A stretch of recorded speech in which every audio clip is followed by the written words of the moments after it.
Finally তোমাদের ভালোবাসায় অনেক টাকা দিয়ে আজকে একটা ড্রোন নিয়েই নিলাম কলকাতা থেকে। আর সেখানে একটা মেয়ে আমাকে গোলাপ ফুল দিয়ে এরকম করে প্রপোজ করে নেবে ভাবতেও পারিনি। একদম ভোর ভোর ঘুম থেকে উঠে হাঁটতে হাঁটতে গিয়ে একটা ভাইয়ের বাইকে উঠে পড়লাম। আরে সকালবেলা ঠান্ডায় আমার মাথার ঘাম প্যান্টের ভিতরে ঢুকে যাচ্ছিল। হ্যাঁ আমরা তো যাবো কলকাতা, তাই দুর্গাপুর রেলওয়ে স্টেশনে এসে এই ভাইয়ের বাইকটাকে বিক্রি করে দিলাম। আর কাকা একটা চেক দিয়ে দিল, চেকটাকে দিয়ে আমাদেরকে এখন একটা ট্রেন কিনে নিতে হবে ভালো দেখে। হ্যালো বলছি কতক্ষণ লাগবে? তাড়াতাড়ি ট্রেনটা নিয়ে এসে তখন ওয়েট করা যায় এরকম করে। হ্যাঁ তারপরে প্ল্যাটফর্মে বেশ কিছুক্ষণ হাঁটাহাঁটি করতে আমার ট্রেন চলে এলো।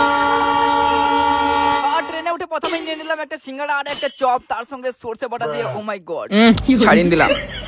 মন মানে না, মানে না, মানে না, মানে। আরে গাইস, হাওড়া স্টেশনে নামার আগে আমার দামি চুলটাকে সেট করে নিলাম। আর চুলটা সেট করে ট্রেন থেকে নামতে একটা মেয়ে গোলাপ ফুল দিয়ে বললো আই লাভ ইউ, আমি তোমাকে প্যাড ভরে ভালোবাসি।